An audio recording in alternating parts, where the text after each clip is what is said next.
Someone who's quietly helped global businesses run smoothly, and that too from behind the scenes. Mr. Shakil Gour. You look at any organization, it has a pyramid structure. Mr. Gour, you've been responsible for technical setups during center expansions. What's your blueprint for sustainable scaling? If you get payroll wrong, you're not just delivering a poor user experience, you're basically risking regulatory fines, reputational damage, employee dissatisfaction. And I love how you framed product excellence not just as engineering precision, but as a living system of trust, responsiveness, and long term value.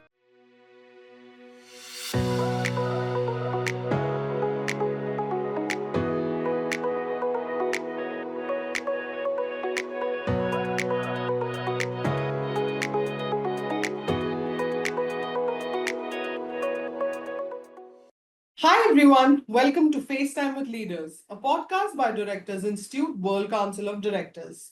Here, we sit down with visionary minds, boardroom changemakers, and bold strategists to unpack how leadership is evolving in a world shaped by disruption, digital transformation, and strong governance. Our guest today is someone who's quietly helped global businesses run smoothly, and that too from behind the scenes. With over 20 years of experience spanning across 15 plus years at Neeyamo and 5 years with Hexaware, a background that spans across Bachelor of Engineering in Electronics from Mumbai University, MBA from IIM Calcutta, Masters in Leadership Science from Mumbai University, Product Management from Duke University, and a PMP certification and Six Sigma Green Belt. Mr. Shakil Gour has been instrumental in building and scaling global payroll products, designing seamless integrations, and leading transitions that touch every continent. From setting up delivery centers from scratch to managing P&Ls for complex HR lines of businesses to driving innovation in complex compliance heavy domains. His journey is as grounded as it is global. Mr. Gour, thank you so much for joining us today. It's an absolute pleasure to have you with us. So, Mr. Gour, let's begin with how your story began. In your own words, how did your journey unfold? What led you into the space of payroll, product, and global transformation? While I come from a tech background, but with technology, one needs to pick up a domain as well. Now, I was fortunate enough to work with great mentors in my career. My primary mentor, Ashok Vildikar, who's also our CMD of Neeyamo, which is where I work now. Right. He's been awarded as the HRO superstar multiple times by HRO Wow. Today magazine. Now, while working with him, I had the opportunity to work on HR tech solutions. Very initially in my career, I had an interesting realization. You look at any organization, it has a pyramid structure, right? Even the functions or the departments within the organization have a pyramid structure. Now, Right. HR function is no different. Um, HR function also has the same pyramid structure. If you look at the HR pyramid and divide into three parts, where the top layer, the middle layer, and the bottom layer. The top layer is where you have your senior HR leadership, which is your HR directors, your CHRO, right? And they drive the strategic directions of the company from HR perspective. Right. Getting ready for expansion into a country, building skill set for future growth of the company, building competitive compensation structure, right? That's their core KRA.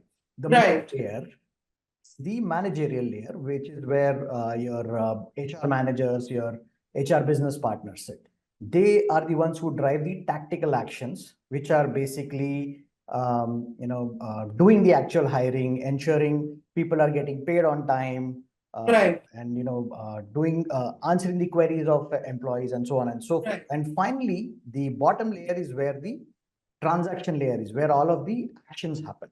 Right. The actual hiring on the ground, processing of the payroll, right? Those kind of things. Now, if you look at it, the bottom layer is the most noisiest layer. That is because every transaction in this layer is touching a human emotion. Right. Right.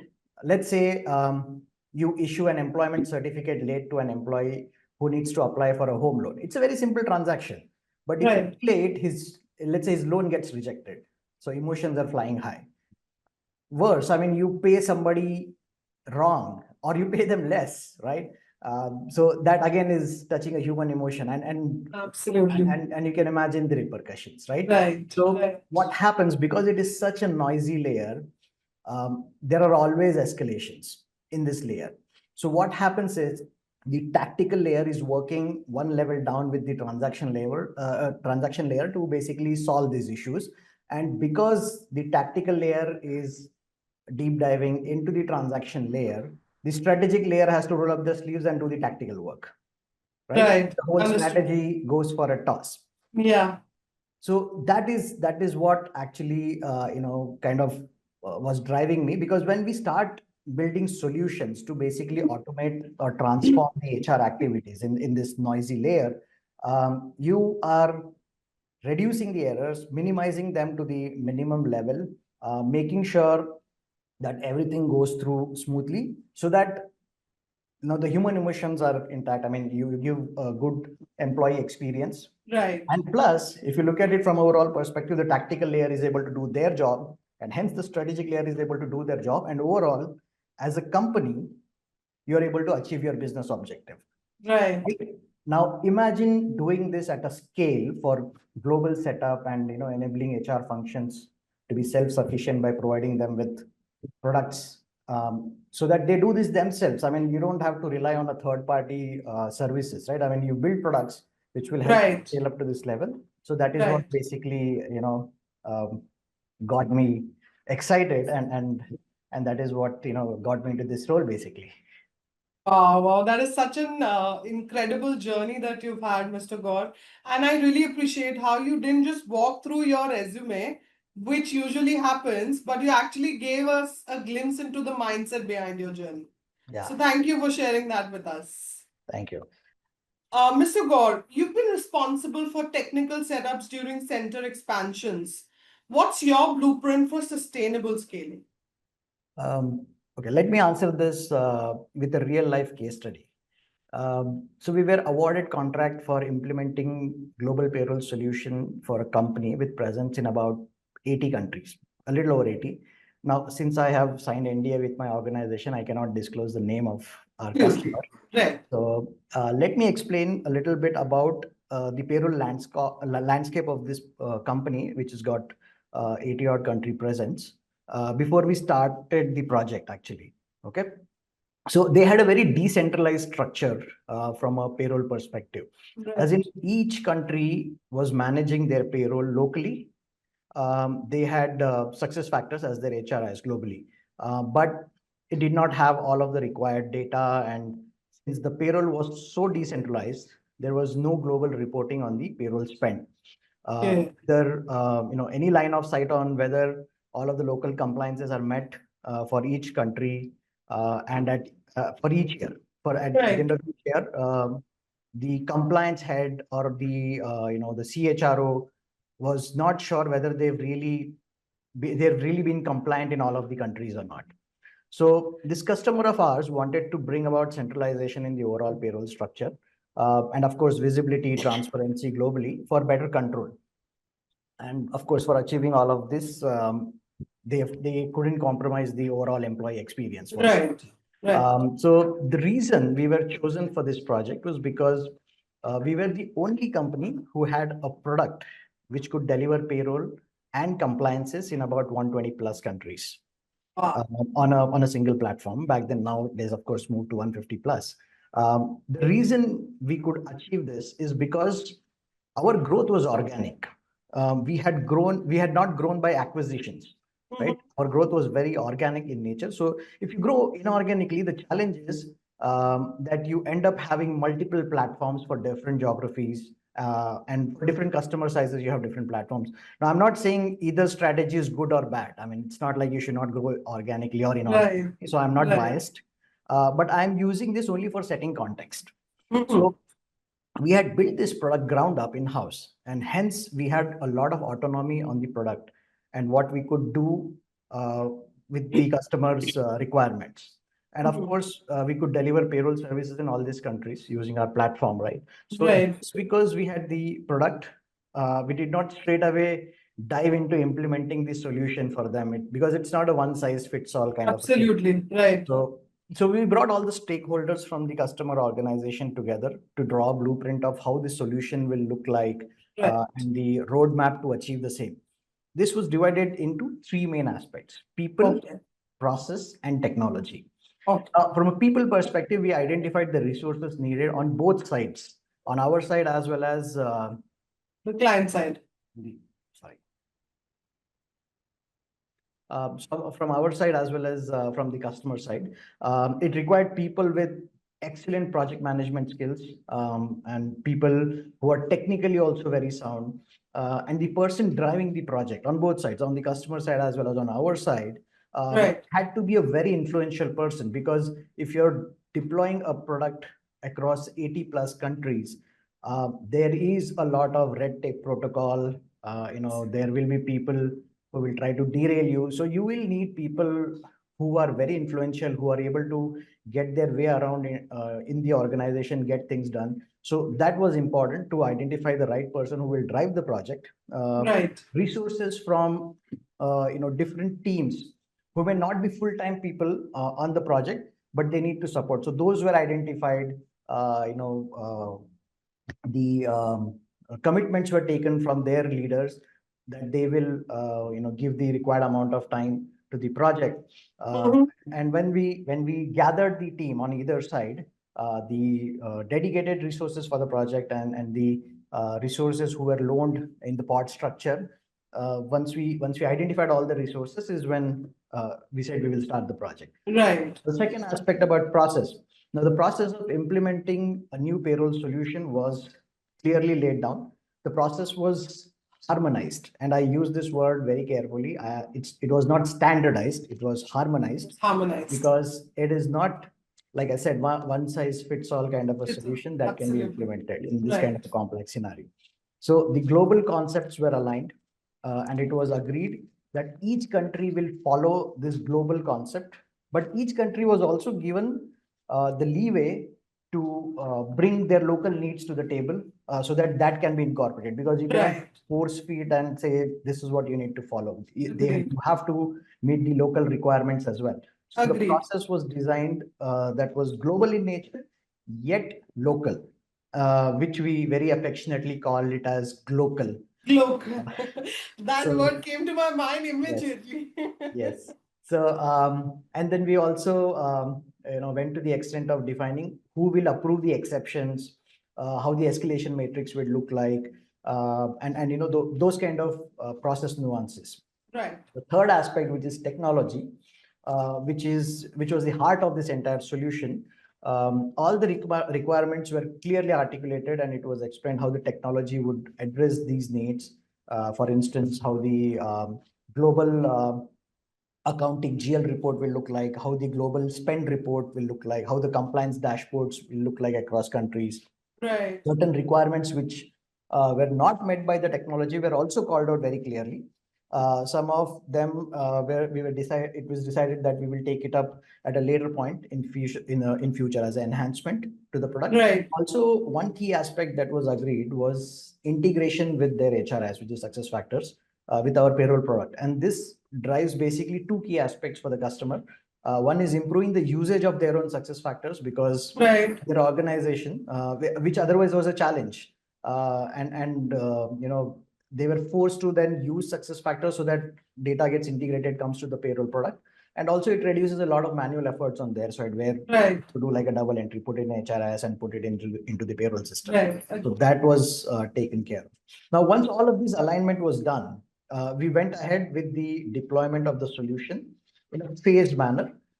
We did face challenges in the course of the project, but we were able to achieve the objective laid down by the client. And this brought huge savings and control for the client. And this project became a model in our organization on how global payroll implementations should work. So that's basically, in a nutshell, I would summarize that people, process, and technology. Yeah, those are the three key pillars which should be a part of your blueprint when you're trying to build scalable solutions. Right, right. Wow, wow. What really stood out to me here is how thoughtfully you approach the scale, and not just as a numbers game, but as an architecture of resilience. So that was a masterclass, Mr. Gaur. Thank you for sharing that with us. And I'm sure the audiences who are in this department, payroll and HR, would definitely take pointers from this.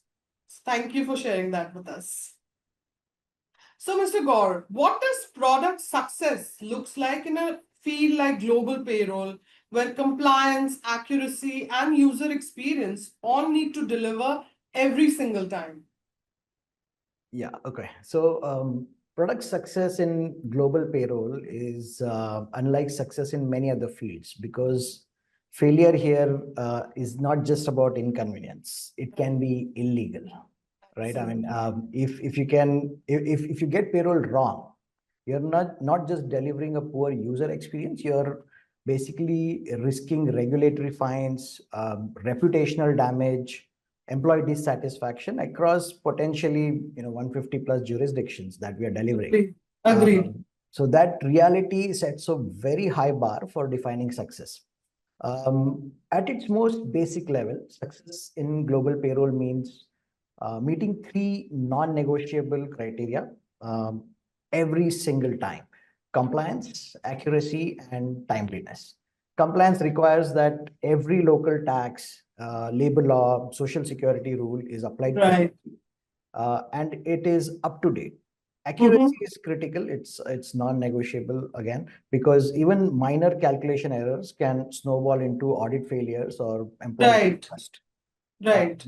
Timeliness basically unpins both of this, as late payments or compliance filings can be legal violations. Agreed. But merely clearing this bar, that is delivering error-free, compliant, and on-time payroll, is the minimum. Great payroll products go further by embracing real-world complexities and delivering seamless, intelligent experiences. For example, one of our customer did merit increase for their entire population across 30 plus countries. So they're present in more than 30 countries. Okay. Now, in April 2024, they did this merit increase and they made it effective Jan 2024. So, which means you have to do retrospective payments, Right. right? Right.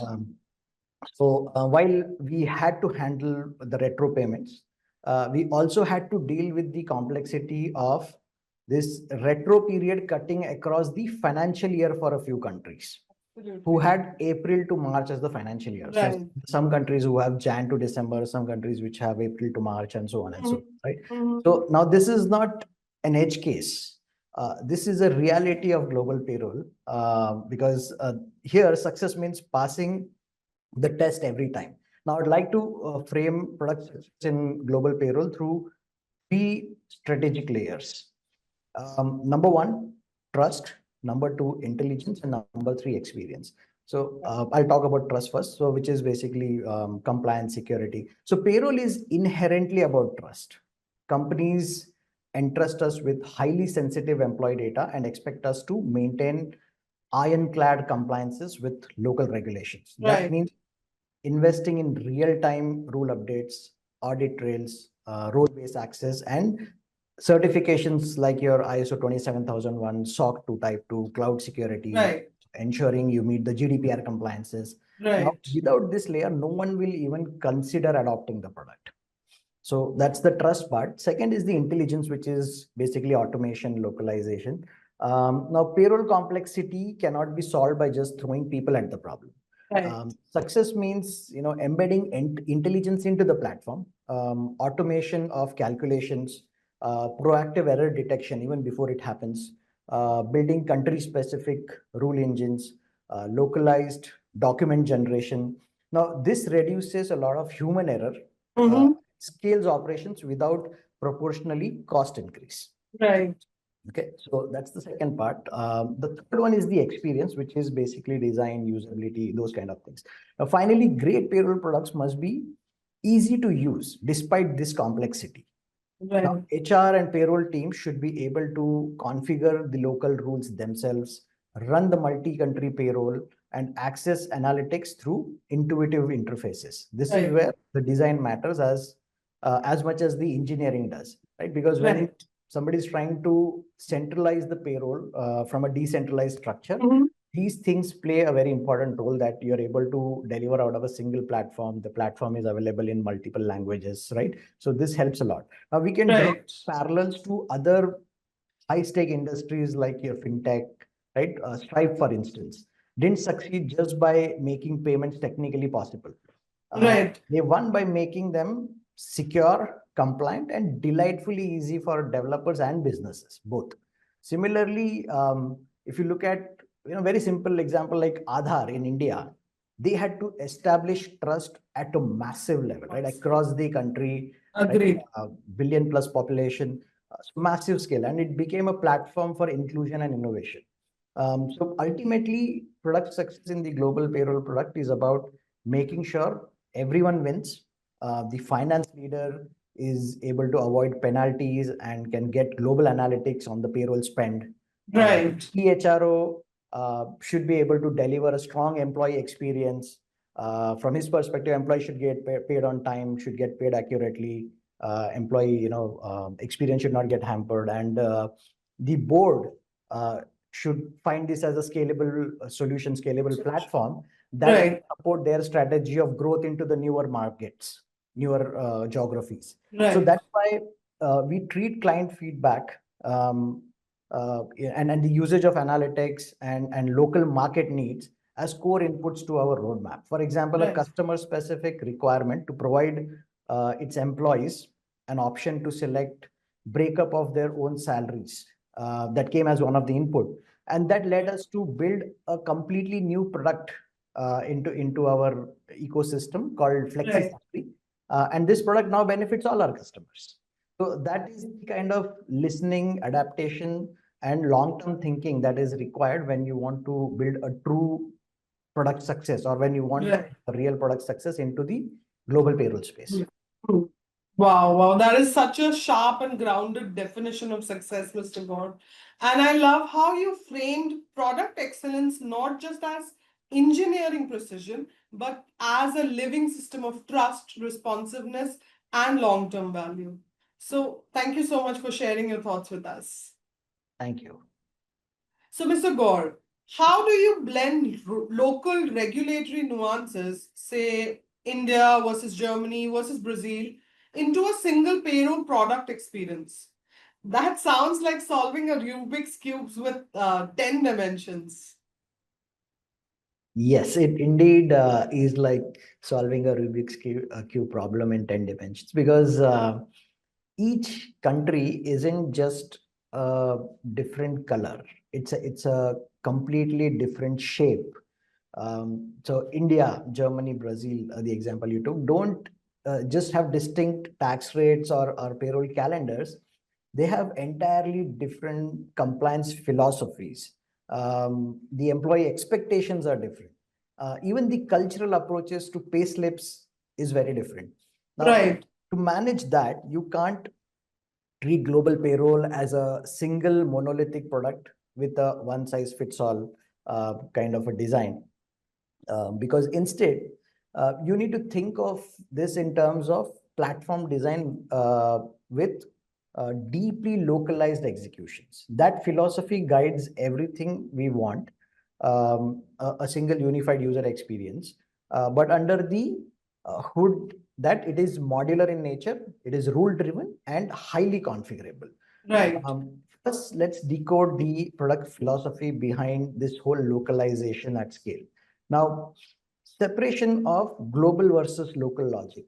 At the core of our architecture is a clear separation between universal processes like your approval workflow, your funding, your reporting, and the local payroll engines.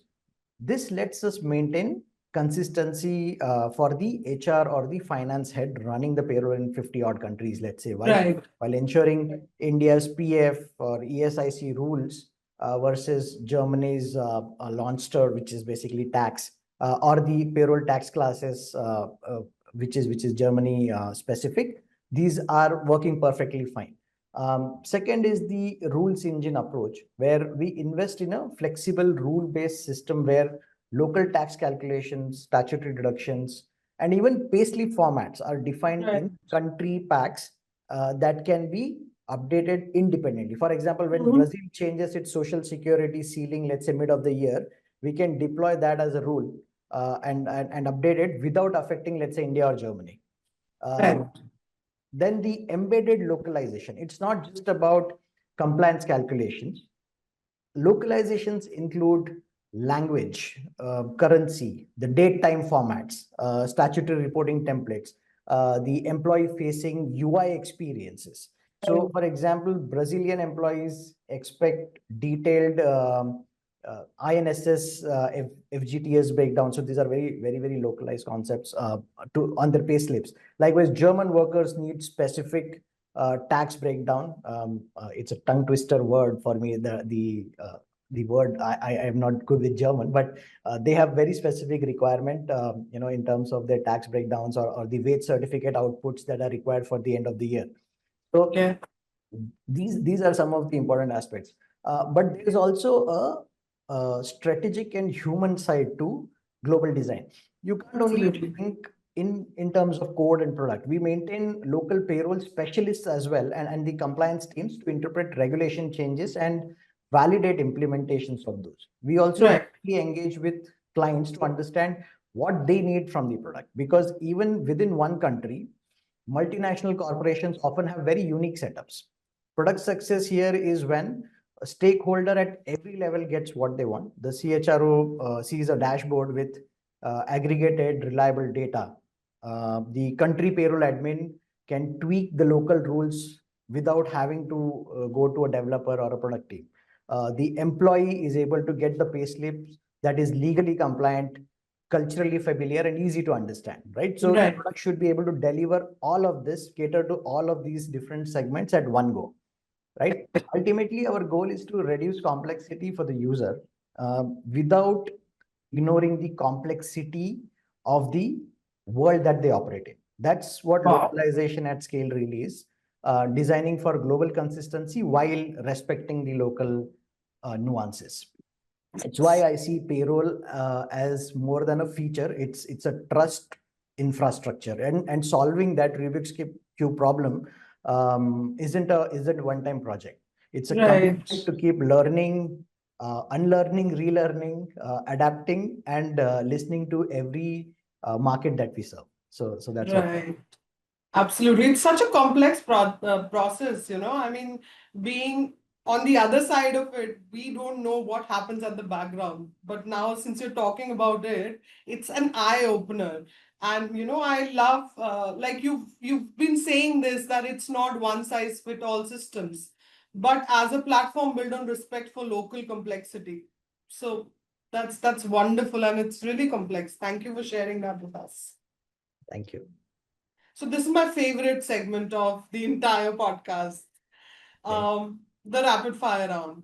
Mr. God, just give us the first word or phrase that comes to your mind. sure. One word your team would use to describe you. Passionate. Wow. First job you ever did and one thing that it taught you. It was a process transition for a US healthcare project, and it taught me never operate at the surface level, always get into the details. Wow. One tech tool you can't live without. Microsoft Excel. Agreed on that one. A book or movie that left a lasting impact. Seven Habits of Highly Effective People by Stephen Covey. Wow. What advice would you give to your 25-year-old self? Believe in your gut and start the learning process sooner.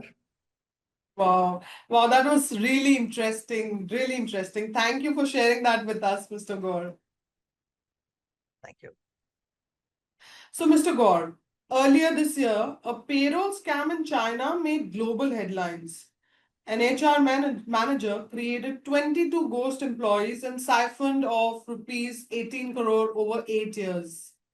As someone who's built global payroll products, how do you design systems to catch or prevent such insider frauds?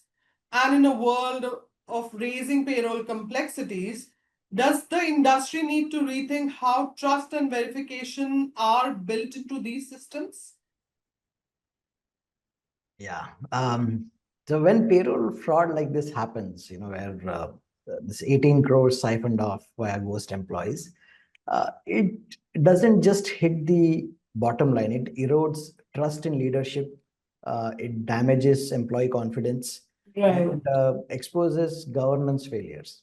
Especially in global payroll, where you're dealing with multiple countries, multiple vendors, and local compliance rules, these risks multiply very fast. And that Right. means systems just can't be designed for efficiency. Mhm. They have to be designed to withstand insider threats as well. To me, the line is clear. You need both strong technical controls, like your maker checker process, your workflows. You need to have audit trails, anomaly detection, and a governance philosophy that makes accountability non-negotiable. Now, my approach has been to move from control-based design to trust by design. Now I'll explain this. That means layering security and verification in every part of the product. Right. For example, systems enforced rule-based access, so no single person can onboard and pay an employee, just like that. We integrate HR approval, so payroll just can't invent new employee records. Right. We use AI to detect anomalies. For example, salaries paid to the same bank account under different names, or sudden headcount spike. So in some markets, we can validate employee IDs or even biometric records. Now, it's the same mindset banks or insurance companies also use. Fraud isn't just a technology problem or a process, Right. it is both. So our design philosophy is to embed trust in every layer, making fraud costly to attempt and easy to detect. Right. But the biggest shift is cultural in nature. It's no longer just about securing payroll. It's about protecting reputation. Boards and the product teams can't treat payroll as a back office admin process anymore. Right. Has to be a part of the enterprise risk management. The very fact that the case in point you brought up for China went unnoticed for close to a decade, right? Right. Indicating it's a governance failure. It's a very big governance failure. So Agreed. for me, Agreed. it comes down to a leadership principle. Trust must be embedded in both system and in the culture. The best system can still fail if governance is weak. So we have to design controls that work technically, but also ensure there's clear accountability at the leadership level as well. Agreed. Agreed. And to be very honest, this is the first incident that I heard of in the payroll and the HR department. Like I've not come across such incidents happening, and it's such a powerful response you gave, Mr. Gour, and I appreciate how you just don't look at the fraud as a technical flaw, but as you said, it's a deeper question of design, governance, and trust. So thank you for sharing that with us. So, Mr. Gour, you recently joined Directors Institute. What motivated you to take that step, and how has the experience added value to your leadership journey so far?